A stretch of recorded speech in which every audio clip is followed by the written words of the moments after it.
held 52 Americans hostage for 444 days. Well, now on BBC World News, 30 years on, Barman Kalbasi tells the story of the hostages, their families, the American media coverage of the event, and its lasting effect.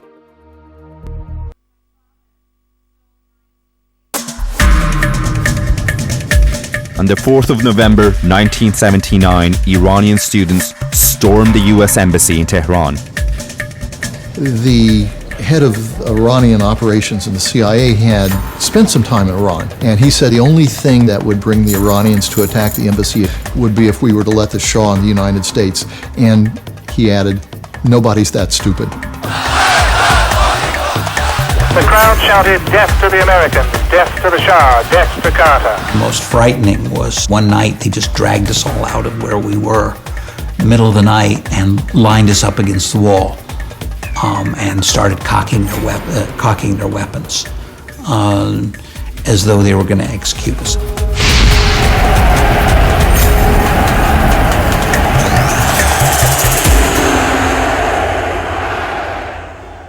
30 years ago, Iranian students took over the United States Embassy in Tehran and held the Americans inside hostage. It took 444 days for the hostages to be released. This is the story of the hostages, the reaction of the media in America, and how it led to a complete breakdown in relations between Iran and the United States. In 1953, the Shah of Iran took control of the country as a result of a CIA-inspired coup. His extravagant and brutal regime was supported throughout by the United States government. In the autumn of 1978, Iranians turned against the regime and paralyzed the country with demonstrations and strikes.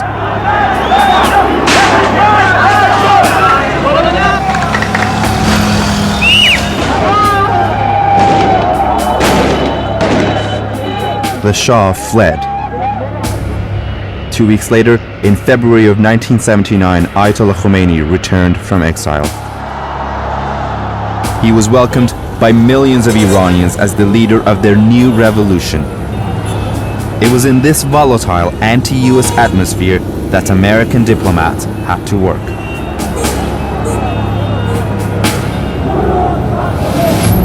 I went there in the first instance to do what I could to restore total security of the compound. And then secondly, of course, throughout my mandate was to inform, say, reassure the Islamic government that we had accepted the revolution.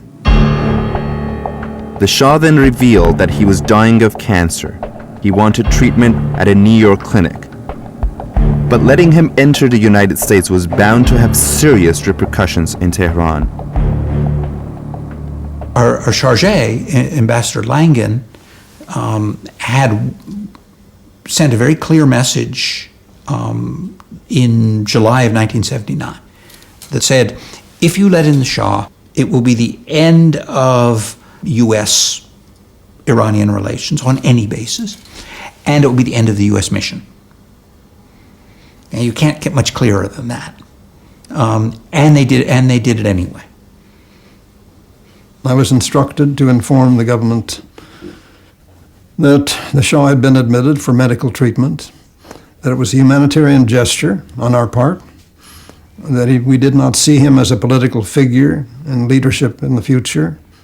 I asked them specifically, can you assure us that the embassy will be secure, will be protected? And the Prime Minister, I remember the fateful words he used, we will do our best. Essentially, we were hung out to dry and told that we were expendable.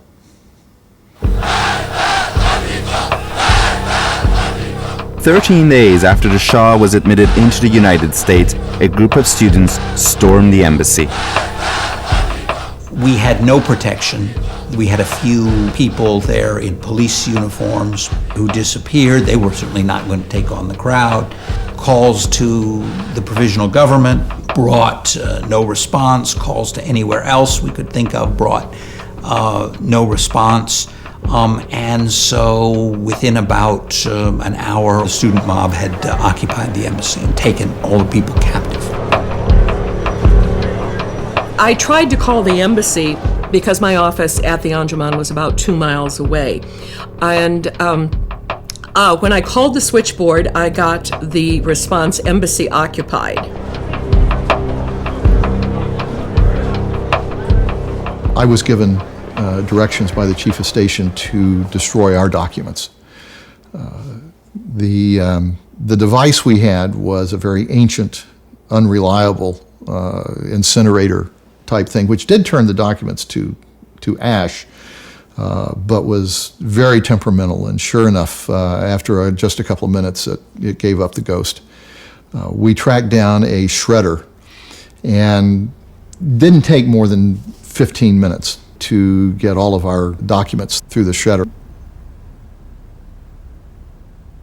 They broke through the door, and I was faced with men with clubs, and some had some weapons with them.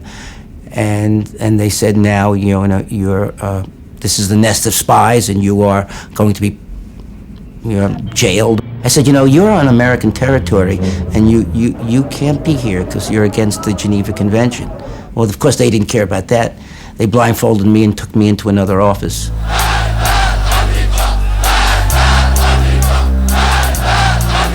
I was in the foreign ministry, and they had asked me what to do.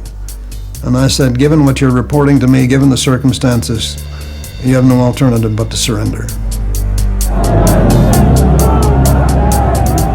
Bill Doherty was singled out and interrogated by one of his captors.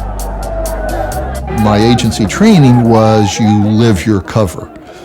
And I was supposed to be a foreign service officer. I had only been there 53 days or so. No, I really hadn't met this person or that person. I was learning my way around. I don't know why I was in this office with the vault. No, I don't know the combination. So there's not really a lot I can tell you. And that lasted for an awfully long time. I did not know that the Iranians had gotten into Bruce Langan's safe. And in that safe, he had a cable from early August. And this cable had referred to myself in real name, referred to my cover job. So while all this charade was going on, the Iranians already knew that I was CIA. They were so amazingly neurotic and fearful that we were like James Bond. There were these notions that we had some sort of microphone hidden in our heels of our shoes. They took all our shoes off. I was being guarded by a group of about 6 or 7 kids. I don't know, 18, 19, 20, whatever. They were armed. One of them had, and I'm sure he'd gotten it from the embassy, had an Uzi submachine gun. And he had it pointed right at my stomach, and the safety was off, and his finger was on the trigger.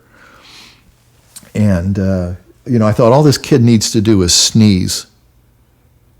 And, that's not going to be good for me.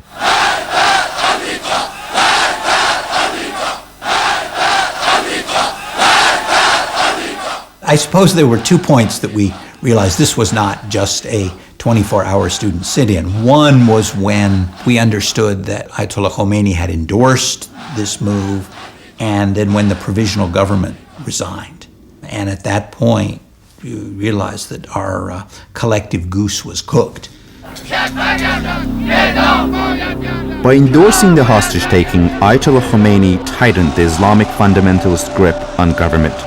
Internationally, the embassy occupation was no longer seen as just student hijinks, but as an act of state-sponsored terrorism.